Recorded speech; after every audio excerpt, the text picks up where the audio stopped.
Hello friends, स्वागत है आप सभी का आपके अपने चैनल ऑनलाइन त्रिवेदी गुरुकुल में। दोस्तों, आज हम पढ़ने वाले हैं क्लास 9 का तीसरा मैथ का चैप्टर निर्देशांक ज्यामिति कोऑर्डिनेट ज्योमेट्री। दोस्तों, जब हम देखते हैं कि कोई भी बिंदु है या तो कोई भी स्थान है, उसका प्रॉपर डायरेक्शन और उसका एकदम प्रॉपर जगह कहाँ पर वो है उसको जानना हमको आवश्यक होता है। यदि हमको उसका प्रॉपर एड्रेस मालूम नहीं होता है तो हम उसे नहीं जान पाते हैं कि वो जगह कहाँ पर है। जैसे कि यदि एक क्लास में यदि सभी बच्चे बैठे हुए हैं तो उनमें से किसी खास बच्चे का लोकेशन जानना कि वह किस जगह बैठा है, उसके लिए हमको चाहिए कि वह कितने नंबर पंक्ति पर बैठा है और कितना नंबर बेंच पर बैठा है। इससे हम यह जान सकते हैं कि हाँ, लड़का कहाँ पर बैठा है। इसका और एक उदाहरण लेते हैं। जैसे दोस्तों, ये एक पेज है और इस पेज में ये एक बिंदु है। तो इस बिंदु का डायरेक्शन यदि हमको जानना है, यदि हम बोलेंगे कि बिंदु पेज का बायां साइड में है, तो हम नहीं समझ सकेंगे कि बाएं साइड में कितना बायां है, या तो ऊपर से कितना दूर है, नीचे से कितना दूर है, ये नहीं जान पाएंगे। लेकिन हम यदि बोलेंगे कि पेज बाएं साइड से 5 सेंटीमीटर है और उसकी लंबाई नीचे से 9 सेंटीमीटर है, तो हम ये जान सकते हैं कि इधर से 5 सेंटीमीटर यहाँ पर है और इधर से 9 सेंटीमीटर नीचे है।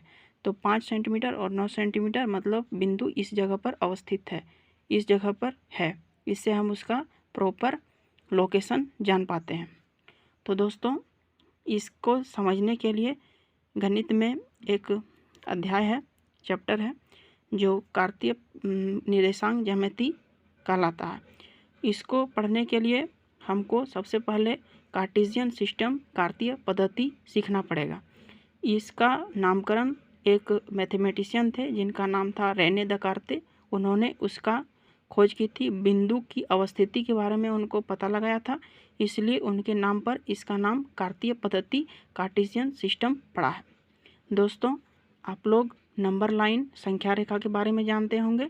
संख्या रेखा, जैसा कि यह आकृति में दिख रहा है, संख्या रेखा इस प्रकार का होता है।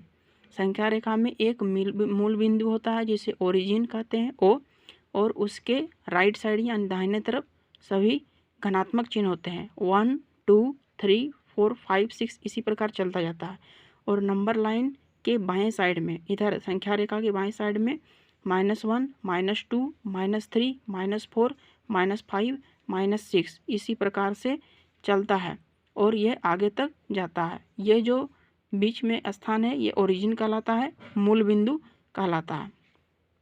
दोस्तों, अब हम देखते हैं कि ये ओरिजिन हो गया, ये 0 ओरिजिन हो गया, ये 1 2 3 4 5 6 धनात्मक कक्ष कहलाता है, यानी कि धनात्मक अक्ष या कक्ष जो कि राइट साइड में होता है और ये पॉजिटिव रहता है। इधर जो हम लोग बाएं साइड में जाते हैं तो ये नेगेटिव होता है, ऋणात्मक कक्ष कहलाता है या अक्ष कहलाता है। ऋणात्मक मतलब कि माइनस में इसमें चिन्ह रहता है और ये माइनस में मान रहता है। और इसका यदि हम ऊपर जाएंगे तो ये फिर प्लस में जाएगा 1 2 3 4 5 6, और यदि इसका हम नीचे में जाएंगे तो फिर ये ऋणात्मक में रहेगा, नेगेटिव में रहेगा, -1 -2 -3 -4 -5 -6 इस प्रकार चलता रहेगा। दोस्तों, हम इसका नाम करते हैं, ये x है, ये o है, ये x डैश है, फिर ये y है, ये o है यानी कि ओरिजिन है, मूल बिंदु है, और इसका नीचे में y डैश है। तो ये जो कहलाता है ये धनात्मक अक्ष, ऋणात्मक अक्ष, ये धनात्मक अक्ष, ये ऋणात्मक अक्ष, जैसा कि आप लोग पढ़े होंगे। अब हम आते हैं कि ये x है, ये o है, ओरिजिन है, ये x डैश है, ये y है, ये o है, ओरिजिन है, ये y डैश है।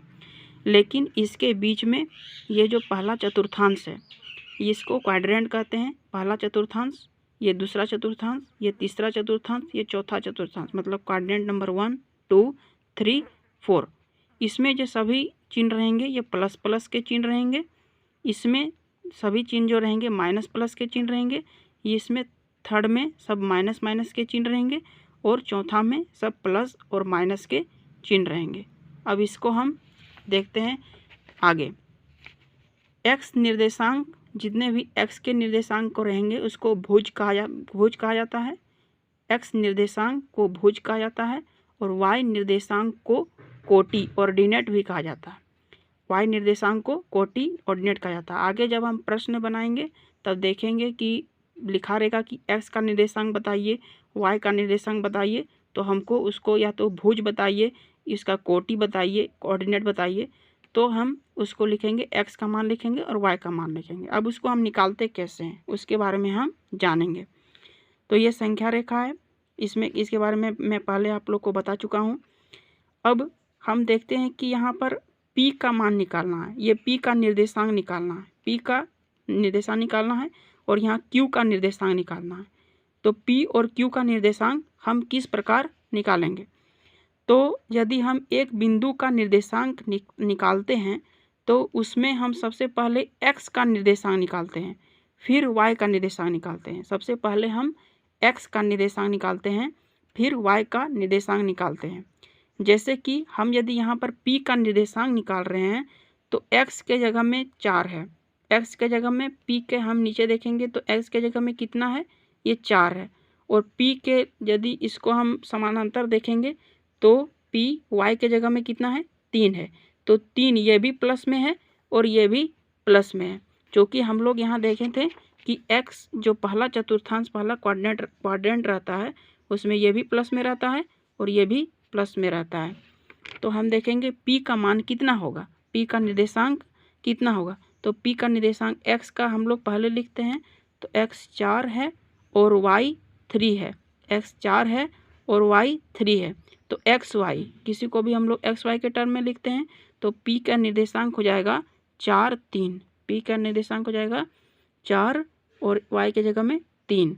इसी प्रकार यदि हम लोग q का निर्देशांक देखते हैं कि q का निर्देशांक कितना होगा, तो फिर हम लोग सबसे पहले x का देखेंगे।